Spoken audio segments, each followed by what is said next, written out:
वहीं जम्मू कश्मीर के मुख्यमंत्री उमर अब्दुल्ला ने पहलगाम में 22 अप्रैल को हुए भीषण आतंकी हमले के बाद आज दोपहर 3 बजे श्रीनगर के SKICC में सर्वदलीय बैठक बुलाई। इस बैठक का उद्देश्य आतंकवाद के खिलाफ एकजुटता प्रदर्शित करना और भविष्य की रणनीति पर चर्चा करना था। बैठक में सभी प्रमुख राजनीतिक दल, जम्मू कश्मीर के सांसद और विधानसभा में विपक्ष के नेता शामिल हुए। दरअसल इस बैठक का मकसद हमले के बाद पर्यटकों में डर का माहौल है और हजारों लोग घाटी से वापस लौट रहे हैं।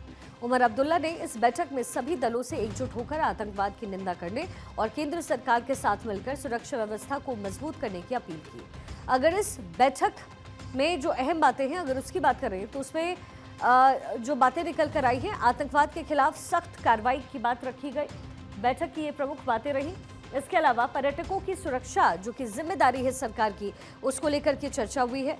साथ ही उमर अब्दुल्ला ने कहा है कि पहलगाम हमला हाल के वर्षों में सबसे घातक हमलों में से एक है। उन्होंने केंद्र सरकार से आतंकी ठिकानों पर और सख्त कार्रवाई की मांग की है। ये उमर अब्दुल्ला की तरफ से कहा गया। पर्यटकों की सुरक्षा हमारी जिम्मेदारी है। पर्यटकों की सुरक्षा में और जो प्रबंध है वो किए जाए।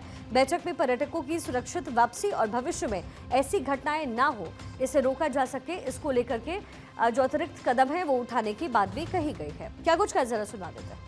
ऑल पार्टी मीटिंग के हवाले से जो करारदाद मंजूर किए गए वो पढ़ के आपको सुनाऊं और इनकी हार्ड कॉपी जो है अभी तैयार की जा रही है। जाते जाते इनकी हार्ड कॉपी जो है आपके हवाले की जाएगी।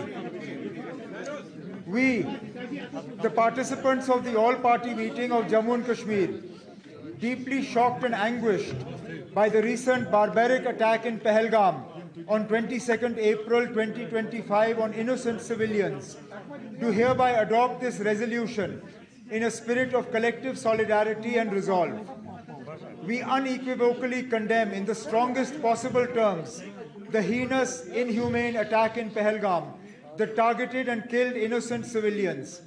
Such cowardly acts of brutality against peaceful citizens have no place in society and are a direct assault on the values of Kashmiriyat and the idea of India, which have long been a symbol of unity, peace and harmony in the region.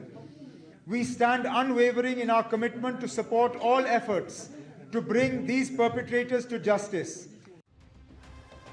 बैठक में ये सहमति बनी कि जम्मू कश्मीर में सुरक्षा बलों की तैनाती बढ़ाई जाएगी और खुफिया तंत्र को और मजबूत किया जाएगा। साथ ही पर्यटन को बढ़ावा देने के लिए विश्वास बहाली के उपाय भी किए जाएंगे।